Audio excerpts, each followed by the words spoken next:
Apakah mungkin kita mengusung seorang Anies? Iya. Ya mungkin saja. Mungkin. Tapi kembali lagi, PDIP kenapa nggak menyebut satu nama, namanya Kaisang? berat. Adalah salah satu calon yang masuk dalam radar dan mungkin saja kita dukung gitu. Tapi apakah pasti dengan Anies? Belum. Dan juga respons dari Pak Anies sendiri ya yang mengatakan PD Perjuangan juga menarik. Nah, kemenangan di pilkada, di pemilu apapun memang bukan elektabilitas. Untuk menang, PDIP berkoalisi dengan siapapun harus ada kadernya di Nggak antara juga, calon. kan? Sepertinya harus ada salah satu dari kita. ini misalnya nih, Charles, kamu serius nggak maju Jakarta? Enggak. Iya, biasanya yang kayak gini ini, Mas. Jadi.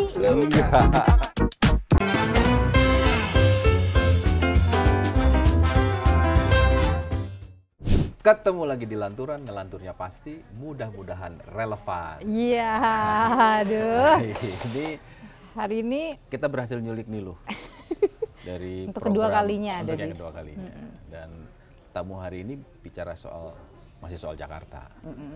Mas Charles Honoris. apa kabar? Baik, Ini saya wajahnya harus- cerah ya. Cerah dong.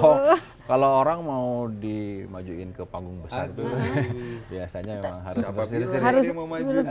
Mau majuin gue kemana-mana. Batiknya udah sesuai untuk Iya, di batik. panggung Iyalah, besar. batik mah buat orang kondangan kan. Jadi Niluh, Mas Charles ini kader PD Perjuangan sudah tahu dong. Ya, udah tahu. Jawara di Dapil DKI Jakarta 3 ya. Jakarta Utara, Jakarta Barat, Kepulauan Seribu. Itu kira-kira kalau di persentase itu signifikan untuk Pilkada DKI. Oh, oke. Jadi kita datang ke sini, tapi kita jangan buru-buru langsung Mas Charles mau maju atau enggak. Kayaknya ibarat lari itu pelan-pelan dulu. Ini maraton. Iya.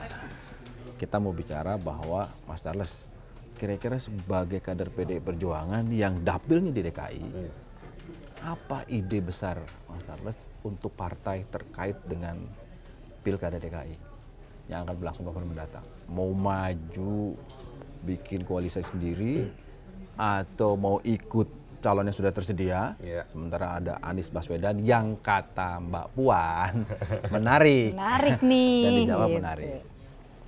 Ya, kalau bicara Jakarta, tentunya kita juga harus melihat banyak faktor ya. Apakah PDI Perjuangan akan mengajukan calon sendiri atau mengusung calon dari luar partai.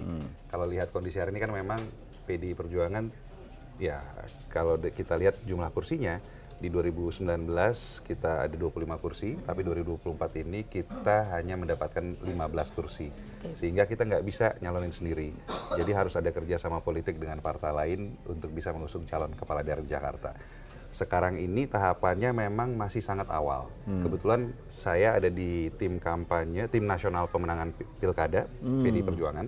Jadi kita juga masih melakukan pemetaan di berbagai daerah, termasuk di Jakarta, melihat berbagai calon yang ada, pemetaannya seperti apa, elektabilitasnya seperti apa, termasuk apakah ada kesamaan ideologi dari calon-calon yang mengajukan untuk maju pilkada di DKI Jakarta. Nah kalau proses itu udah dilewatin, ya proses selanjutnya baru kita jalankan. Itu berarti termasuk memetakan diri sendiri boleh dong? Waduh, kalau saya mah Kan di tim Nggak ada aturan, kampanye kan tim nasional. kampanye. ya, tapi Memetakan- kita nggak metain diri sendiri, Oh, kita nggak ya? mah kerja profesional sesuai dengan apa Tapi ada yang ditugaskan metain partai. nggak? Nggak ada, siapa yang metain Masa saya? nggak Saya kebetulan gini, kalau ini kita santai ya, kita Santai. ngobrol gue aja ya. Enggak. Gue ini kebetulan karena maju di DPR 2 kali Iya. dan yang ketiga kali jadi anggota DPR dari DKI Jakarta, kita dapat ya rekomendasi lah dari teman-teman di tingkat pengurus anak cabang, DPC dan DPD DKI Jakarta. Tapi kembali lagi semua keputusan kan ada di DPP partai. Saya sendiri pribadi terima kasih banget sih ke teman-teman pengurus partai di tingkat daerah sudah mempercayakan saya untuk bisa memberikan rekomendasinya kepada saya. Tapi jujur kalau gue pribadi pengalaman memang kayaknya belum cukup sih buat ngelola kota besar seperti Jakarta. Jakarta itu kota yang sangat rumit, kompleksitasnya tinggi, penduduknya 11 juta. Jadi Jakarta itu butuh orang yang udah pernah punya pengalaman ngelola eksekutif, ngelola birokrasi.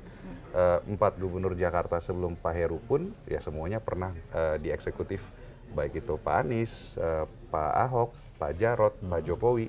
pernah ngelola birokrasi. Jadi kalau gue sih ya kita akan apapun nantinya ya keputusan partai kita siap bekerja untuk mensukseskan apapun pilihan partai di Jakarta. Catat, siap Siap bekerja, bekerja. apapun keputusannya. Jadi kata menolak kita taruh kantong dulu. Iya. Jadi, Artinya tidak ada penolakan nggak nih. ada penolakan. Aduh. Apapun yang Iya. diperintahkan ya. Iya. Tapi gini, kan nggak sendiri nanti kan. Misalnya kan tadi katanya gini, kalau misalnya mengelola saya belum punya pengalaman nih mengelola iya. Jakarta. Kan nggak sendiri mengelola nanti Ya kalau kan. kita Kan berdua kalau ya. dasarnya harus pengalaman, kita juga nggak akan kerja di Kompas. Dulu kan kita pernah dari fresh grade dulu. Tapi semua itu kan pasti harus dilihat skalanya ya. Kota seperti Jakarta butuh yang punya pengalaman. Dan kalau kita lihat sejarah dunia, untuk menghasilkan kepemimpinan yang baik, pasti prosesnya nggak bisa instan, Ya. gitu ya. Jadi kalau hari ini ada pemimpin-pemimpin yang dipaksakan untuk bisa muncul secara instan, kayaknya gue bisa pastiin hasilnya sepertinya nggak akan baik deh, gitu. Jadi ya khusus Jakarta kita harus rasional, harus objektif. Kita butuh pemimpin di Jakarta yang punya pengalaman, punya kapasitas, dan juga apa ya, punya niat yang baik lah untuk bisa ngelola. Kalau gitu apa? Jakarta. Saya mau langsung ingat. Apakah komentar Mbak Puan ketika pemunculan Anies itu? Karena bagaimanapun Anies ini disebut-sebut termasuk di kita juga kan. Ya. Salah satu bakal calon Ya. yang memiliki tingkat elektabilitas tinggi, Ya. ya kan di Jakarta. Terus Mbak Puan menyampaikan menarik juga. Ya ini boleh dibilang kelakar, tapi kelakar politik pasti ada konteksnya. Iya. Ya kan? Jangan-jangan Mbak Puan mengatakan menarik ini sudah dengar juga karena ada usulan dari DPC, dari DPD atau dari tim kampanye pemenangan Pilkada Nasional. Ya pasti menarik, karena kalau kita melihat hampir semua survei yang objektif, survei yang kredibel, di Jakarta hari ini surveinya Pak Anies masih paling tinggi elektabilitasnya. Tapi kan tentunya untuk menentukan apakah kita bisa bersama-sama bukan saja sekedar surveinya aja. Surveinya tinggi, tapi kita juga harus melihat apakah ada kesamaan ideologis dengan calon tersebut.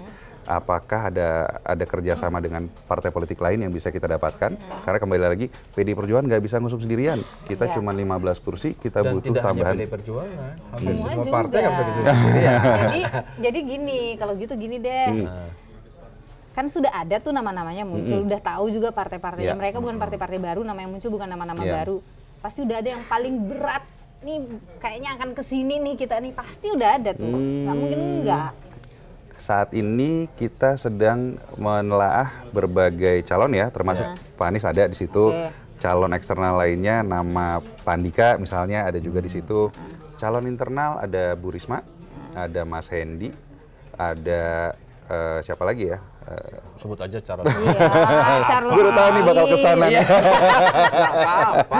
Tapi ada beberapa nama, dan ini masih proses yang sangat awal banget. Jadi kesimpulan masih belum bisa didapatkan. Masih karena dalam proses monitoring ya. masih proses monitoring. Betul. Dan yang paling penting tentunya ya faktor tadi itu, bahwa kita nggak bisa sendirian. Ya. Jadi Ya. kita harus tetap masih mencoba berkomunikasi. Yang udah dijajaki dengan- siapa tuh? Nah kalau Dari yang kita yang sudah diajak ngobrol hari ini, tentunya teman-teman di daerah ya, di DKI itu udah ngobrol sama PKS, ngobrol sama PKB. Kalau di tingkat pusat ya semua partai lah kita ajak komunikasi untuk melihat apa yang mungkin dilakukan untuk bisa mencalonkan pasangan calon di Jakarta. Jadi ya Jadi PDIP, masih sangat terbuka. PDIP, PKS, PKB gitulah Enggak kira-kira juga, ya. masih bisa dengan siapapun gitu kan. Everything is still on the table.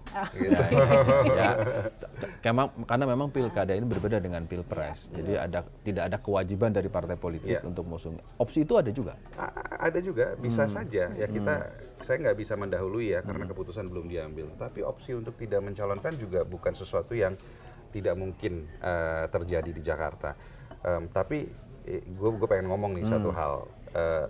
Kalau kita lihat perkembangan belakangan ini, sepertinya ada pihak-pihak yang berupaya keras untuk membuat template kerjasama politik di pilpres itu diterapkan di pilkada di daerah-daerah.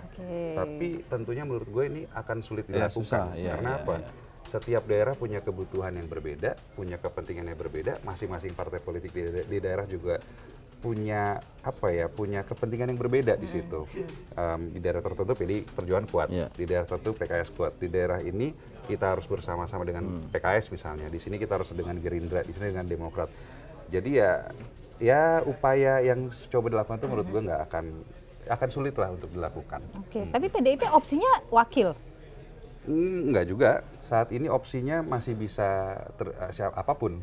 Tapi memang kalau melihat aspirasi dari teman-teman di tingkat PAC, DPC, dan DPD yang sudah berupa rekomendasi yang diberikan kepada DPP, memang yang diajukan adalah Pak Anies dengan wakil dari PDI Perjuangan. Namun tidak menutup kemungkinan kita tetap mengajukan calon gubernur.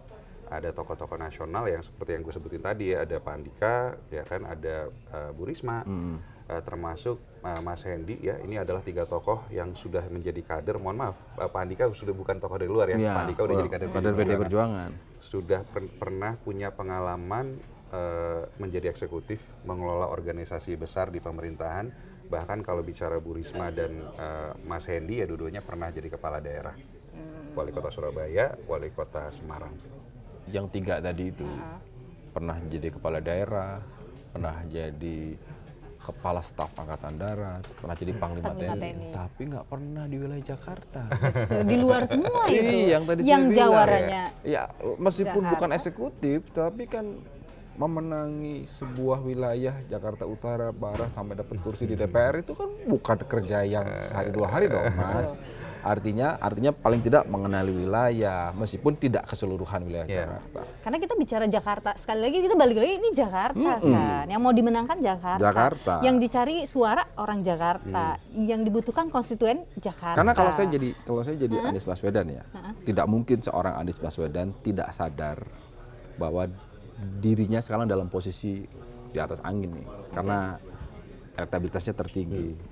Tapi kalau saya jadi Anies Baswedan, saya pasti akan memilih pasangan atau mitra koalisi yang bisa menambah insentif suara. Betul. Saling melengkapi lah, Iya dong. Saling melengkapi. Ya nggak tahu. PDIP melihat itu nggak? Ya hitung-hitungannya memang kayak begitu ya. Hitung-hitungannya kalau kita melihat hari ini surveinya Pak Anies, apakah ya range-nya kan antara 35 sampai 40% di beberapa survei yang kredibel.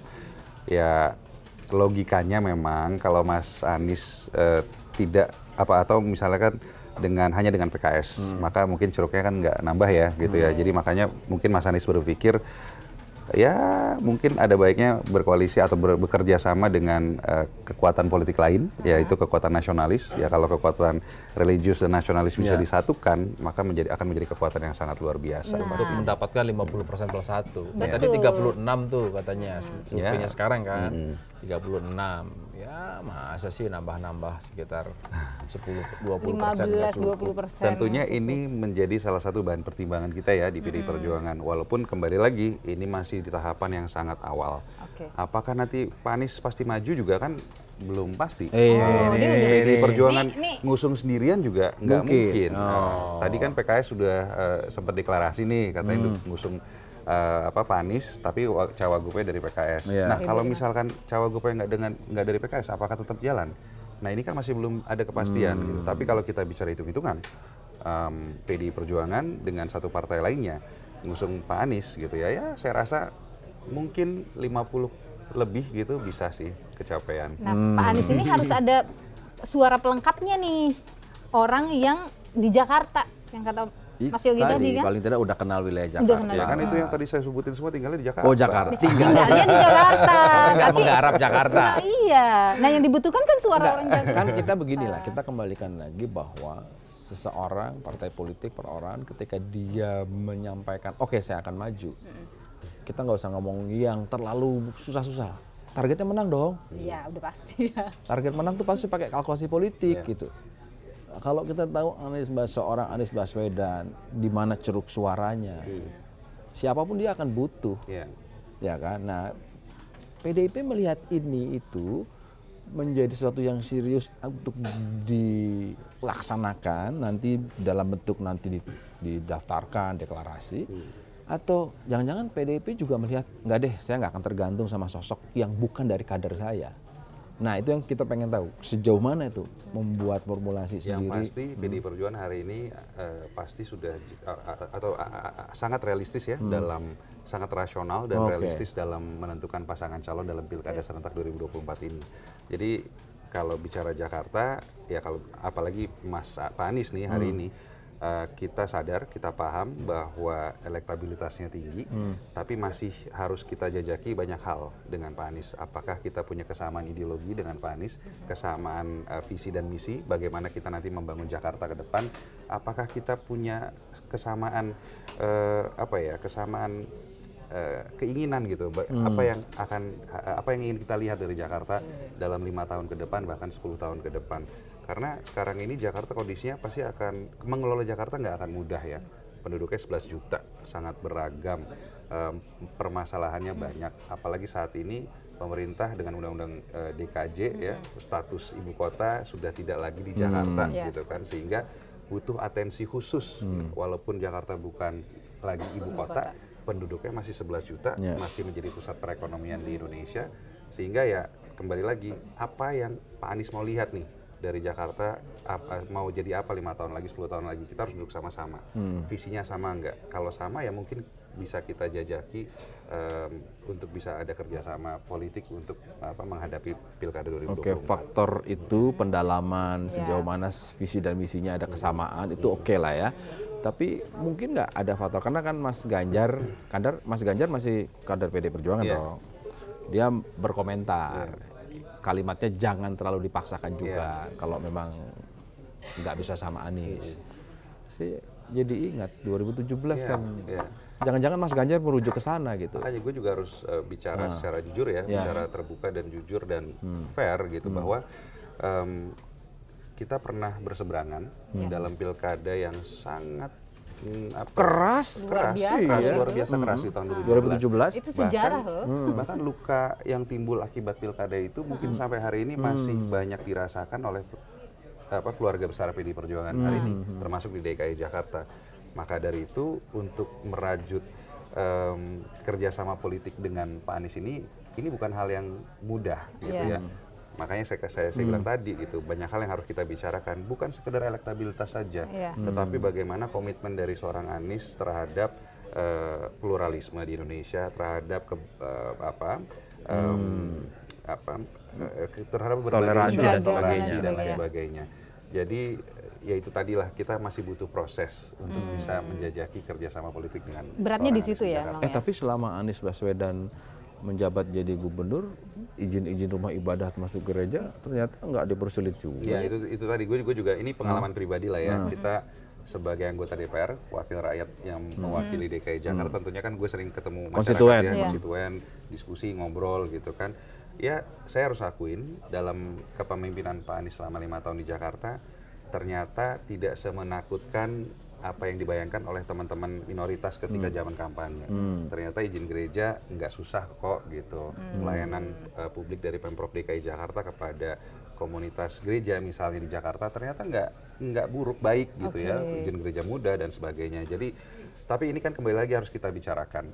Kita butuh penegasan dari seorang Anies. Komitmennya apa? Komitmennya seperti apa terkait dengan kebinekaan, bukan saja di Jakarta tetapi di Indonesia. Karena kita tahu lah ya, Pak Anies ini maju pilkada di DKI Jakarta kedua kali jadi gubernur.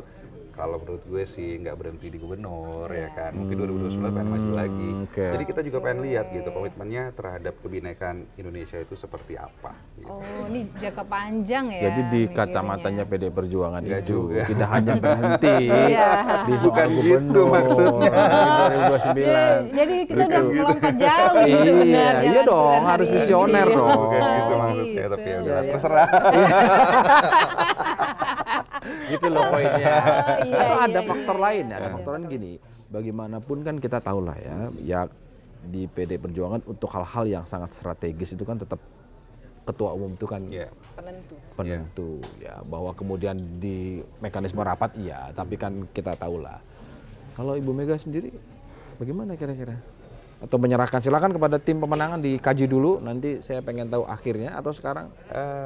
Kalau hari ini ke bicara Jakarta ya, teman-teman di DPD PDI Perjuangan secara resmi mungkin sudah memberikan rekomendasi kepada DPP Partai, tapi posisi DPP Partai hari ini kan memang masih menunggu apa yang keluar dari hasil proses yang sedang berjalan.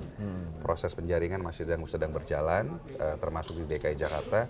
Jadi kalau nanya gue nih, Ibu Mega seperti apa posisinya terkait DKI, ya setahu saya ya masih menunggu proses yang sedang berjalan ini seperti apa. Hasilnya nanti seperti apa tentunya akan didiskusikan di DPP dan baru akan diputuskan.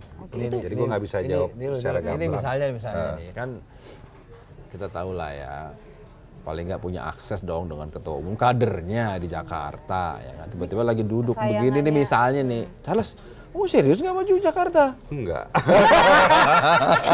Kok langsung dijawab lagi, jangan biasanya dulu Mas Yogi, biasanya yang kayak langsung dijawab, padahal gue mau pengen selesai. kan yang biasanya yang kayak gini ini Mas, jadi misalkan dijawab, kamu serius nggak ini DPC PAC sama DPD udah rekomendasiin nama kamu, tergantung kamu. Kalau kamu iya saya akan oke, misalnya gimana? Kalau saya sih akan ngomong jujur kan, saya merasa belum layak untuk ngelola kota besar seperti Jakarta. Nanti dibantu. Nah, kalau jawabannya begitu gimana? Nggak mungkin dong partai akan melepasin. Itu opsi satu kalau nanya. Yang kedua kan ada penugasan. Tahu-tahu rapat memutuskan, ya kan? Tiba-tiba kalau penugasan memang itu lain cerita. Kalau penugasan ya, ada kalau potensi, penugasan pasti nggak nebak kalau ada penugasan ya kita ya pasti harus ikut perintah penugasan. Tegak lurus gitu. Berarti tapi selama belum ada penugasan ya kita akan tetap berusaha mencari calon yang terbaik untuk bisa mengelola Jakarta. Dan menurut saya ada banyak kader-kader senior lain di PD Perjuangan yang punya kapasitas lebih baik dari saya. Gitu. Ini emang bahasa politik. Bahasa politisi begitu ya. Bahasa politisnya begitu. Ya, tapi kenapa sih Mas Charles nih nggak pede gitu loh? Kenapa sih? Bukan nggak pede, kita kan ngukur diri sendiri juga. Dan kita mau yang terbaik kok buat rakyat Jakarta. Gue bukan ngejar jabatan hanya karena ingin duduk di situ, tapi gue tahu gue nggak akan bisa menjalankan fungsi ini dengan maksimal. Sedangkan ada orang-orang lain di partai gue sendiri yang harus kita dukung, yang bisa kita dukung untuk bisa berbuat lebih banyak buat orang Jakarta. Karena kenapa? Karena gue juga warga Jakarta, gue mau apa yang terbaik buat kota gue. Gitu. Yang humble gini yang disukai konstituen biasanya. Juga. Makanya menang. Makanya dapat lagi kursinya di DPR. Nah gini, kan tadi disebut ada Andika Perkasa, ada Bu Risma, ada Mas Hendi ya, Mas Hendi. Itu mereka baru dalam radar aja. Gimana sih di internal PD Perjuangan? Atau sudah diajak bicara? Atau baru pantauan? Kalau saat ini memang proses yang sedang dijalankan ya masih penjajakan, ya masih penjajakan, pemetaan di lapangan seperti apa. Kebetulan ya karena gue bendahara di tim kampanye Pilkada Nasional, Pilkadanya PDI Perjuangan, jadi gue ngikutin banget prosesnya di setiap daerah. Dan ini semuanya hampir sama rata-rata. Memang ada beberapa karena kader dan sudah incumbent sudah dapat surat penugasan. Tapi rata-rata kita masih melakukan pemetaan karena kita mau yang terbaik untuk rakyat di daerah tersebut gitu ya.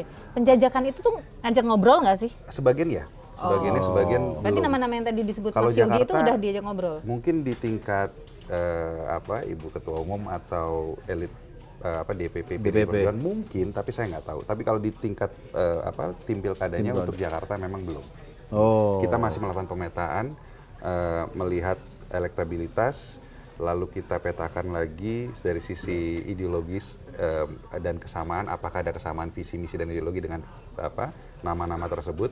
Yang ketiga dengan partai-partai lain gitu kan, karena sekali lagi faktanya PDI Perjuangan nggak bisa nyalain sendiri di Jakarta. Jadi kita masih membuka komunikasi juga dengan partai lain. Apakah memungkinkan kita kerjasama dengan partai ini atau dengan ini atau dengan ini? Ya karena sekali lagi ya sayangnya ada pihak-pihak tertentu juga yang berupaya untuk membuat template pilpres, koalisinya tetap koalisi kayak begitu. Pilpres itu mau dipaksakan di berbagai daerah, ya mungkin juga di Jakarta. Kalau PDIP enggak gitu karena ya? ada info begini, ini info kita baru dengar nih, penting nih. Karena ada upaya untuk memaksakan form koalisi. Masa sih baru denger, kayaknya udah rame di mana. Berarti koalisi di Pilpres. Berarti kita boleh nanya, PDIP kenapa nggak menyebut satu nama yang pernah jadi keluarga besar PDIP, namanya Kaisang? Berat. Gimana? Kenapa? Ya, mungkin Mas Kaisang kalau mau daftar dulu dong ke PDI Perjuangan. Daftar dulu. Kalau Mas Kaisang daftar, ya mungkin bisa juga dipertimbangkan. Kan hari ini belum. Tapi dia nggak masuk dalam radar. Ya, kayaknya Kan belum deh. Kan nggak disebut tadi. Berarti enggak ya? Ya, dengan berbagai faktor dan alasan hari ini memang yang bersangkutan belum masuk radar PDI Perjuangan. Tapi ya tapi ya siapa tahu kalau Mas Kaisang berkenan mau gitu ya, ya silakan daftar. Terbuka PDI gitu ya. Terbuka, daftar ke kita. Ya kita pertimbangkan dari berbagai faktor ideologis, faktor historis. Wah, penting. Faktor historis. Coba. Udah di. Faktor historis itu sudah sinyal kalau udah keluarin kata faktor historis. Jadi Jadi kapasitas, pengalaman, apakah di mungkin pertimbangan itu ada dua keluarnya. Disetujui dan tidak disetujui. Aku mau ketawa duluan karena aku tahu itu akan keluar. Ini pertimbangan kita ada harus dua. bisa menyelami bahasa-bahasa politisi. Jadi poinnya itu. Nggak apa-apa Mas, kenapa kita menanya begitu? Ini bukan soal seorang Charles Honoris, bukan seorang Andika Perkasa. Tapi lebih kita ingin tahu sejauh mana partai politik itu melihat kontestasi di daerah. Karena ujung-ujungnya kan untuk kesejahteraan masyarakat, pengelolaan. Apakah Jakarta sekarang menjadi tidak sepenting dulu karena ada IKN misalnya? Atau Jakarta masih penting karena ada faktor 11 juta, masih pusatnya perekonomian dan sebagainya. Itu akan tercermin dari sini misalnya. Misalnya begini, gak apa-apa atas nama penegakan konstitusi, atas nama ideologi partai, PDI Perjuangan akan berupaya memajukan calonnya sendiri. Tidak sepragmatis itu misalnya. Tapi yang dilempar adalah paling tidak visi misi partai terkait pembangunan Jakarta sudah tersampaikan dalam proses kampanye misalnya. Atau sudahlah, kalau saya tadi agak gini, ya kalau mau pragmatis menang Anies sekarang yang tersedia. Makanya yang gue bilang tadi kan, apakah mungkin kita mengusung seorang Anies? Ya mungkin saja. Mungkin. Tapi kembali lagi, nggak hanya sekedar dari faktor elektabilitas. Kita harus duduk bareng sama Anies, kita tanyakan komitmennya seperti apa, komitmen soal kebangsaan seperti apa, soal pluralisme seperti apa. Karena kembali lagi ya, saya walaupun ini luka yang mungkin tidak banyak yang ingin membuka kembali, tetapi gue percaya banget nih kalimat dari sejarawan yang namanya George Santayana, those who forget history are doomed to relive it. Gitu. Mereka yang melupakan sejarah akan dikutuk untuk mengulanginya kembali. Jadi sepahit apapun itu, kita harus ngobrol lagi, karena suka tidak suka, Pilkada 2017 adalah pilkada yang sangat keras dan sangat berpotensi untuk memecah belah bangsa. Dan sayangnya pada saat itu, Pak Anies adalah salah satu kandidat yang mendapatkan keuntungan dari sana. Saya nggak mengatakan bahwa seorang Anies adalah seorang yang melakukan atau instigating kegiatan atau keriuhan, perpecahan gitu ya, tetapi setidaknya pasangan calon ini mendapatkan keuntungan. Dari pilkada itu. Nah, kita harus duduk bareng sama Pak Anies, kita tanyakan komitmennya seperti apa. Apakah ada kesamaan ideologi gitu. Ke depan kita mau membangun Jakarta seperti apa, kita mau melihat Indonesia seperti apa gitu. Tapi aku mau penasaran begini ya. Kenapa kita dari tadi ngomongnya Anies saja gitu ya? Dan PDIP sudah bicara dengan PKS, sudah bicara dengan PKB. Di luar daripada yang itu siapa yang ada di PDIP yang kemudian kira-kira bisa membawa ideologinya PDIP ini, mimpi besarnya PDIP di DKI? Ya, kalau mau, makanya gini, kita kan tetap terbuka, bisa saja ngusung calon sendiri, atau minimal kita harus punya wakil. Kenapa? Agar agenda partai, agenda ideologis partai, apa yang diinginkan oleh PDI Perjuangan bisa dititipkan lewat calon wakil gubernur yang akan kita usung di DKI Jakarta. Tapi kembali lagi, gue nggak bisa ngomong banyak karena emang prosesnya masih sangat tahapan awal gitu loh. Ini Juni, Juli, Agustus sudah pendaftaran loh. Masih 2 bulan, masih oke. Masih oke. Ini udah akhir Juni. Udah Juli, Agustus. Masih oke. Tapi kalau mau bicara realistis, memang hari ini nama-nama yang muncul kan nggak banyak ya di DKI Jakarta ini. Udah bukan DKI Jakarta lagi. Udah daerah khusus Jakarta. Daerah khusus udah DKJ nanti ya. Ya, hanya 2 nama ya yang belakangan muncul di media, yaitu seorang Anies atau Ridwan Kamil yang kabarnya akan diusung oleh Gerindra. Itulah kelompok yang kemarin menjadi satu dalam Pilpres gitu. Koalisi Indonesia Maju. Koalisi Indonesia Maju. Tapi ya kalau kita mengikuti perkembangan beberapa hari terakhir juga kan Golkar sendiri belum setuju untuk mengusung Pak RK di Jakarta. Jadi menurut gue mereka juga ribet sendiri di situ gitu kan. Jadi nggak mau ikut-ikut nih PDIP ribet. Makanya ya ini masih tahapan awal banget nih gitu. Sekarang kita melihat 2 nama, tapi 2-3 minggu lagi bisa jadi berbeda. Bisa jadi 2 nama ini nggak di Jakarta, atau hanya 1 nama dari 2 ini di Jakarta, atau totally different nama-nama baru yang akan bermunculan di Jakarta. Jadi kembali lagi kalau menurut gue it's still early. Dan feeling saya beberapa minggu ke depan akan banyak hal-hal mengejutkan, khususnya terkait dengan Pilkada Jakarta. Termasuk dari PD Perjuangan? Ya, kita akan melihat nanti seperti apa perkembangannya. Bisa jadi kita juga ngajuin nama yang mengejutkan buat warga Jakarta. Siapa? Mas Yogi coba insting Mas Yogi. Gini.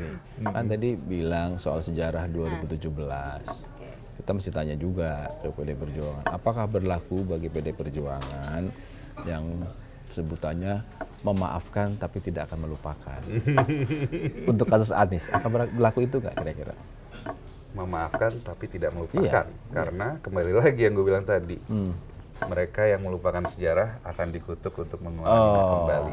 Jadi apapun yang pernah terjadi tetap diingat sebagai pelajaran, kita pelajari dan kita pastikan untuk tidak bisa terjadi kembali. Dan memaafkan dalam konteks? Gue nggak bisa bilang gue memaafkan ya, karena I cannot talk on behalf of my party on this issue. Kalau individu, pribadi.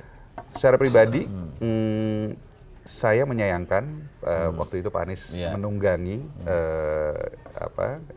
kondisi tertentu lah ya untuk bisa mendapatkan kekuasaan. Dan kalau saya ada kesempatan ngobrol sama Pak Anies, saya akan bilang sama Pak Anies, saya berharap Pak Anies menyesali menunggangi kondisi tertentu itu untuk mendapatkan kekuasaan. Dan harapan saya Pak Anies tidak mengulanginya kembali, karena akan jadi presiden buruk untuk sejarah politik Indonesia. Jadi ada rencana mau ketemu Pak Anies? Ya ketemu kan bisa di mana aja, bisa ngobrol. Tapi kalau gitu kenapa Mbak Puan ngomong menarik ya? Iya. Ya pasti menarik lah ya. Karena elektabilitasnya? Emang menarik. Pak Anies itu orang yang punya banyak pengalaman mengelola birokrasi. Jadi bukan sekedar elektabilitas, tetapi pengalaman juga sudah cukup ya. Pernah jadi menteri di kabinetnya Pak Jokowi di periode pertama. Bahkan kalau kedekatan dengan Mbak Puan mah waktu zaman itu kan Mbak Puan Menko-nya Oh iya. Anies dulu, betul. Jadi juga sudah mengerti Dan lah. pernah tersebar juga fotonya di sosmed, foto-foto bareng. Jadi Mbak Puan pasti ngerti banget Anies itu seperti apa, kerjanya seperti apa, apakah bagaimana seorang Anies dalam mengelola kementerian. Jadi lebih mudah lah ya kalau misalnya sudah saling kenal kayak tapi gitu dulu, ya. kita di redaksi ini kan suka gosip-gosip lah ya. Karena kan tiap hari ada narsum, interaksi sama partai-partai. Ada yang bilang begini, ini sekaligus konfirmasi. Kenapa kemudian Mbak Puan dan PDIP sampai sekarang minimal tebakan kita boleh salah mengarahnya ke Anies? Karena tahu Anies ini sosok yang tidak diinginkan oleh yang namanya Joko Widodo. Kemudian PDIP harus ada di sana. Enggak juga. Itu gosip ya? Enggak lah. Kita dalam mengambil keputusan tentunya faktor yang utama adalah melihat apa yang dibutuhkan oleh rakyat di wilayah tersebut, gitu, termasuk di Jakarta. Jadi bukan faktor karena tidak ada like and dislike terhadap orang lain, enggak. Tapi lebih kepada apakah calon tersebut bisa kita ajak bekerja sama dalam merealisasikan visi misi dan keinginan dari PDI Perjuangan. Oh, itu paling utama. Tapi rasanya kan tadi sudah dijawab. Dari pengalaman bicara dengan konstituen selama Mas Anies 5 tahun menjabat, masukannya positif, perizinan tidak semenakutkan yang dibayangkan. Tidak semuanya positif, tetapi banyak hal positif yang gue dapetin deh ketika ngobrol sama konstituen di Jakarta. I have to say, saya harus katakan bahwa ini jujur ya, pemilih saya dalam Pileg 2024 yang lalu nggak sedikit loh yang pilpresnya milih seorang Anies di Jakarta. Jadi ya, bener Kak, saya jadi bisa memahami gitu kalau tidak memang sedikit loh pemilih saya yang di Pilpres memilih Mas Anies 2024. Ini relevan kan dengan pembukaan kita tadi? musyawarah di Dapil Jakarta 3, Jakarta. Ya, ini Mas Anies dan tim tolong dicermati ini. Dilihat loh, banyak loh kelebihannya ini artinya loh. sekarang terbuka lah, tidak ada yang tidak mungkin dalam politik kan. Artinya semuanya bisa didiskusikan. Tapi siapa tahu aja ternyata Mas Anies juga mikirin Bung Charles. Ya memang udah, makanya ngomong menarik. Yang ngomong menarik siapa coba? Mbak Puan kan. Pernah nggak ada kegiatan-kegiatan Mbak Puan nggak ada Bapak Oh, selalu ada.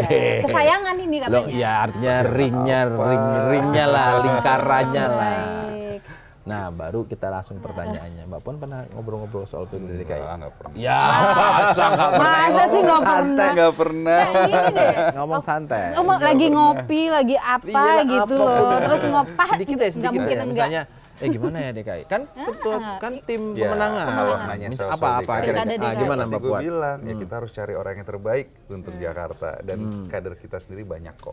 Gitu. Pertanyaannya apa? Pertanyaannya, gimana itu? Gue Gimana nggak sih? salah kan ngomong Anies menarik gitu. Nggak lah, nggak. Kalau bicara Jakarta, Apa concernnya Mbak Puan lah minimal sebagai salah satu ketua DPP. kalau dari Mbak Puan untuk Jakarta kita harus cari orang yang mau bekerja buat Jakarta. Ini gue kasih jawaban normatif aja ya. Gue udah bilang, biarin aja. Nanti kita tunggu aja. Kayaknya bukan itu deh nih lu isinya gitu. Iya, enggak lah. Coba. Kayaknya bukan Terus, itu deh. Tapi gitulah kalau Kan gini loh. apa nih masih jauh banget. Enggak Masih jauh loh itu. Gini. Gampangannya kita ya. Kan begitu Mbak Puan ngomong menarik juga Anies. Pemberitaan tinggi. Iya. Rame. Nggak mungkin dong nggak jadi omongan. Minimal Mbak kok ngomong gitu Mbak? Atau sengaja gue ngomong gitu biar pengen tahu? Atau gimana sih? Ya, Pengen tahu. Ya karena beneran menarik. Karena Anies adalah sosok yang punya elektabilitas tinggi di Jakarta, Oke. punya hasil kerja yang cukup bisa dilihat lah ya gitu ya. Jadi memang menarik. Tapi apakah kita akan ngusung Anies? Ini kan masih butuh penjajakan gitu kan, butuh diskusi dulu, butuh ngobrol dulu sama Pak Aniesnya gitu kan. Tapi apakah menarik? Ya pasti menarik. Dan apakah jadi pembicaraan di internal PD Perjuangan? Ya sangat. Sangat Sangat jadi sangat. pembicaraan. Jadi pembicaraan, jadi bahan diskusi, jadi calon yang mungkin diusung, ya. Artinya positif Tapi obrolan apakah- setelah omongan itu ya? Di dalam ya? Positif dan ya gini, obrolan penilaian terhadap seorang Anies ya tidak 100% positif. Oh, ada. Ada banyak hal positif, tetapi ada juga hal-hal lain yang masih menjadi handicap untuk Ya seorang itu Anies. mungkin yang disuarakan Mas Ganjar itu mungkin. Iya, Tapi ya kembali lagi, apakah mungkin? Mungkin, tapi apakah pasti? Tidak. Gitu. Karena ya sekali lagi, tanpa adanya komunikasi dan komitmen tentang berbagai macam hal, ya termasuk tentang apa yang ingin dilihat dari seorang Anies terkait dengan Jakarta ke depan, ya kita mungkin belum bisa mendapatkan kesepakatan terkait dengan Anies. Oh. Tapi kalau Mbak Puan sudah ngomong gitu sih udah masuk dalam Kalau radar menarik sih pasti itu. menarik. Menarik karena Dan tadi sudah masuk dalam radar. faktor elektabilitas. Paling tidak sampai dengan saat disampaikan itu sedang Masih Bagus tinggi, gitu ya. Dan juga respons dari Pak Anies sendiri ya yang mengatakan PD Perjuangan juga menarik. Nah, gitu. Jadi Enggak. baru mau Gayung ke sana. besar. Baru ke sana. Enggak, karena gini, kan nggak mungkin lah. Setauku PDI Perjuangan salah satu partai yang sangat mendengarkan aspirasi dari cabang, jangankan Iya. anak ranting jadi dengar. Iya. Kalau dengar dari pernyataan ketua umum ya. Iya. Nah, tadi kan rangkanya sudah ceritakan bahwa DPC dan DPD sudah merekomendasikan. Itu disebut nama Anies memang. tertulis ada nama Anies di situ. Karena memang ya mungkin teman-teman di DPC, PAC juga mendengarkan aspirasi di tengah Ya. masyarakat ya, di tengah lingkungan mereka masing-masing dan ya seperti yang kita lihat di survei, elektabilitas Anies di Jakarta masih tertinggi. Oke, kalau Bung Charles nyaman nggak sama Pak Anies? Ya, aku belum pernah ngobrol sih Oh, sama belum Pak pernah ngomong Anies. langsung ya? Pak Anies gitu. tolong dikasih waktu. Nah, di lantaran ini ya, Aku ngopi-ngopi belum lah pernah di ngobrol sih. undang-undang. Kalau udah ngobrol gitu kan, udah tahu apa yang ingin dilakukan oleh Pak Anies. Mungkin gue sendiri bisa ngasih rekomendasi ke partai, udah Pak Anies aja gitu kan. Tapi ngobrol dulu dong sama gue gitu. Catat dah. Kayaknya- Tolong ini Iya. diajak ngobrol, sarapan lah di rumah. Kita bisa bilang di meja lanturan ini bahwa ya sampai sekarang kalau mau menerjemahkan, mau membumikan rekomendasi-rekomendasi dari itu ya sebetulnya memang sudah ke Anies sementara ini. Belum diputuskan ya, ada nama Anies dengan wakilnya yang kan tadi disebut. Charles Honoris dengan Ya. asumsi dapilnya di Jakarta. Ya. Itu kan semuanya ada di atas kertas semua kan. Nah kan baru tahapan berikutnya adalah finalisasi. Betul. Banyak faktor. Ya. Faktor apa yang akan membuat PDI Perjuangan kemudian akan membatalkan yang tadi asumsi-asumsi yang selama ini kepada Anies itu? Apa faktornya kira-kira? Ya, Yang ini. faktor yang paling mungkin kita tidak mengusung Pak Pak Anies Anies. ataupun siapapun ya, kita nggak punya teman Yes. untuk ngusung siapapun Ya. gitu kan. Kalau tidak ada partai politik lain yang bersama-sama dengan kita ngusung Pak Anies atau calon manapun ya pasti kita nggak bisa. Enggak, itu satu. Oke, Itu soal faktor, demokrasi ini ya, prosedural lain ya gitu. artinya. Oke.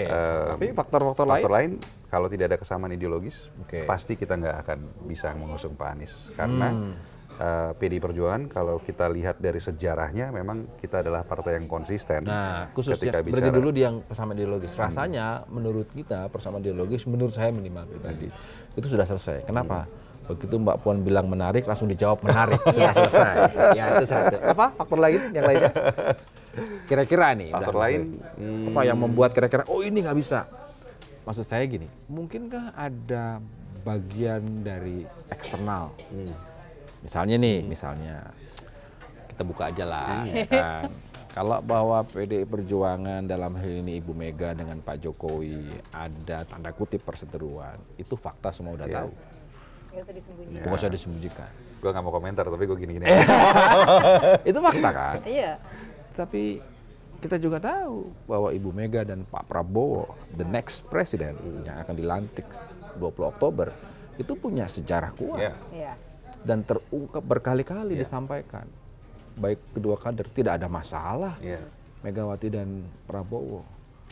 Apakah faktor itu juga mungkin jadi penentu? Tiba-tiba Pak Prabowo ketemu Ibu Mega, baiknya begini Jangan dalam begitu. konteks Ya. bisa dong. Pasti semua hal akan dipertimbangkan apabila ada pertemuan antara Ibu Mega dengan Pak Prabowo. Seperti tadi disampaikan Mas Yogi kan, dua tokoh nasional ini Iya. punya hubungan yang sangat dalam dan sangat Iya. panjang.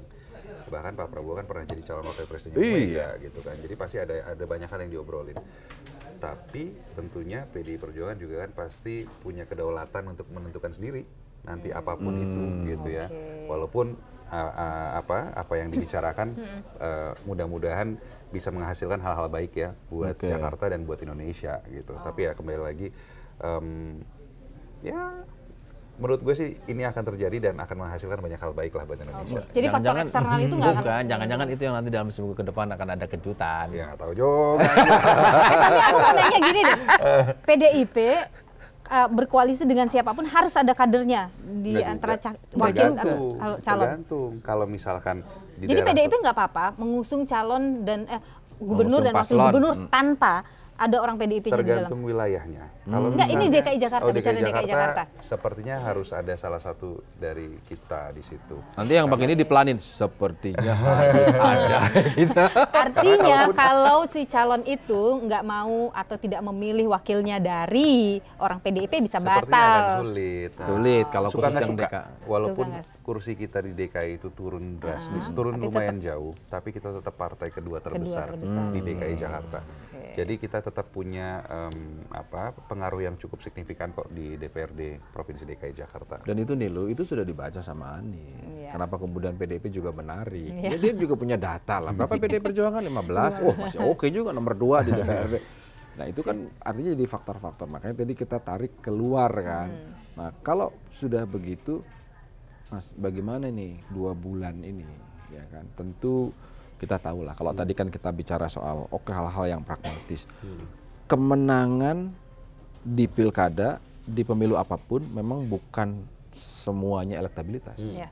Tapi Bansos. untuk menang Ngomong jangan dikat. benar itu benar. Itu benar. Karena bansos lah kemudian berdampak. Itulah. Bansos beneran Lah, bansos. benar. Loh, bukan. Tapi kita terbuka aja Kita ya. terbuka. It's a fakta. Kita gitu. balik. Karena tapi untuk menang butuh elektabilitas. Iya. Makanya ada bansos tadi. Bansos lagi. Ulang terus ya. Nggak, artinya penting dong.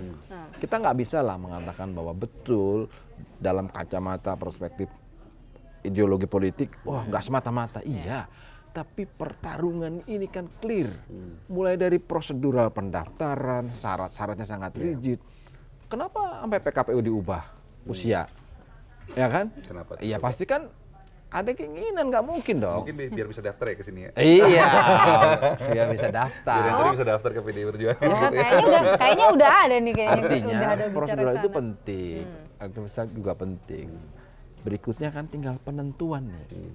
Penentuan. Kita tahu lah kemarin itu kan wah rame dan sebagainya sama Pilpres. Tapi ujung-ujungnya juga tetap diputuskan mau last minute. Mungkin yang tadi Mas Alas mengatakan ya 2 bulan masih lama. Tapi ini bergerak terus nih. Nah sepanjang bergerak ini apa yang akan dikerjakan oleh PDI Perjuangan? Satu, akan memastikan, meyakinkan konstituen Jakarta clear dengan Anies. Atau sebaliknya, melihat di luar. Kan kita belum pasti sama Anies. Oh. Kita juga nggak mungkin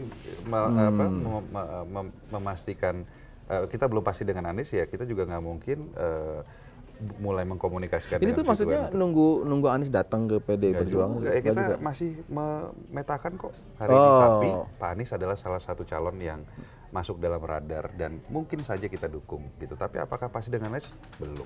Belum tentu. Apakah PDI Perjuangan pasti mengusung juga? Belum juga. Bisa aja kita nggak ngusung di Jakarta. Karena Apalagi secara di aturan- undang-undangnya nggak ada secara aturan kita kewajiban nggak ada ya. kewajiban Beda kok, dengan untuk Pilpres. ngusung pasangan calon dalam pilkada Ya, gitu. tapi kan nggak mungkin dong PDIP nggak ngusung DKI kan. Emang target berapa? Target pemenangan di pilkada ini berapa persen? Masih ada target kan Berapa terus? daerah? Tergantung dong. Dari 540 berapa? Kabupaten kota. Nah, itu berapa? Targetnya menang semua. Berapa persen? Enggak, yang berapa persen pasti ada target tertentu yang Habis- itu masih rahasia, nggak boleh saya buka di sini. Habis dikerjain sama Pilpres kemarin masih berani nargetin menang semua. Nggak kapok-kapok apa? Yang pasti kita punya keyakinan kok bahwa dengan pola yang kita lakukan sekarang, pemetaan yang lebih rasional, lebih tepat gitu ya, kita yakin kita bisa memenangkan banyak pilkada. Dengan Apa ininya? sekarang ini teman-teman di daerah juga masih membuka komunikasi politik dengan semua partai politik. Oke. Jadi kita nggak terkungkung ya dengan koalisi yang ada dibangun di pada Pilpres. Kita buka komunikasi dengan PKS di Sumatera Barat, misalnya komunikasi dengan PKS, dengan partai yang tidak bersama-sama dengan kita kemarin ya, di berbagai daerah juga sama.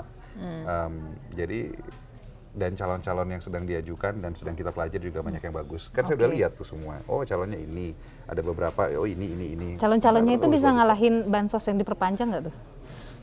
Efek bansos menurut saya nggak akan sebesar bansos zaman Pilpres kemarin sih. Kan duitnya bentar lagi juga berkurang nih, sulit. Karena tahun depan banyak proyek-proyek besar yang harus dipikirkan.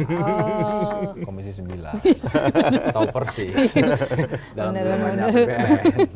Jadi bisa nebak ruang fiskalnya masih ada atau enggak untuk melakukan itu. Makanya optimistis ya, menang semua. Nggak, tapi kemarin itu memang Pileg dan Pilpres yang paling brutal sih. Dari 3 kali Pileg yang pernah saya ikutin, ini memang paling brutal dan harapan kita Pilkada ini nggak boleh kayak gitu lagi.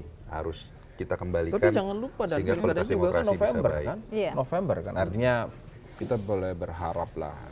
Ya kalau November penentu kebijakan atau yang membuat kebijakan mengeluarkan bansos itu kan tidak lagi sebagai penentu di bulan November nanti. Tapi kan bansosnya diperpanjang sampai Iya, Desember. ya. Saya sih meyakini kok pilkada ini nggak akan sebrutal Pileg dan Pilpres. Harapannya kayak gitu ya, mudah-mudahan. Harapannya PDI Iya, Perjuangan, iya. termasuk di DKI Jakarta. Termasuk di DKI Jakarta. Tapi sebrutal apapun dari Jakarta kan sudah punya pengalaman kan, karena kemarin satu kampanye untuk Ganjar dong di Jakarta, Ya. ya kan. Terus yang kedua, Tapi saya meyakini pemilih Jakarta itu jauh lebih ya rasional ya. Dan kita lihat saja Pilpres kemarin, walaupun dengan berbagai gempuran di berbagai wilayah gitu, Jakarta angkanya kan agak beda ya dibandingkan dengan provinsi-provinsi lain. Meskipun tipis ya. Walaupun kemarin berapa tipis. kursi Mas dapat di total? Berapa suara di Saya dapat kursi pertama dari Dan Berapa? totalnya berapa ya? Mesti gue masih buka Ada? handphone lagi. Kalau saya 120 pribadi kisaran? 100, Pribadi enggak, aja? saya turun kemarin dari 100 sekian jadi 97 ribu. 97.000. 97.000 itu Jakarta Utara, Jakarta Barat, Jakarta sama Barat. Kepulauan Seribu. Oh, Kepulauan Seribu ya. Dari 97.000 itu, kalau misalnya, ya ini namanya mengandai-ngandai kan, namanya juga lanturan boleh kan. Misalnya Charles maju dampingi Anies, ya kan? Berapa persen itu konstituen yang akan lari atau bertahan nambah? Berapa persen? Jadi 60.000. Kalau yang lari ada apa enggak? Ada. Iya, berapa? Dari 97.000 jadi berapa? Ya, tapi kan kalau emang kejadian kayak gitu ya, gue harus ngikutin yang tadi Mas Yogi bilang, harus kita ajak ngobrol dulu nih. Jadi ini ya, begini ya, kasih ya, gitu. Tapi kalau yang akan meninggalkan PDI Perjuangan, mungkin ada. Karena merasa adanya perbedaan pandangan, khususnya karena faktor Pilkada 2017 mungkin ada. Itu ya. Tapi apakah banyak sekali? Menurut saya ya mungkin apakah bisa 10-15%? 10-15%? Mungkin. Berarti nggak gede-gede banget. Masih 70.000. Kalau segitu berarti masih Aman bisa. ya, berarti dalam 2 bulan ini masih ada waktu untuk menutup kekurangan dari 97.000. Ketemu lagi di lanturan minggu depan.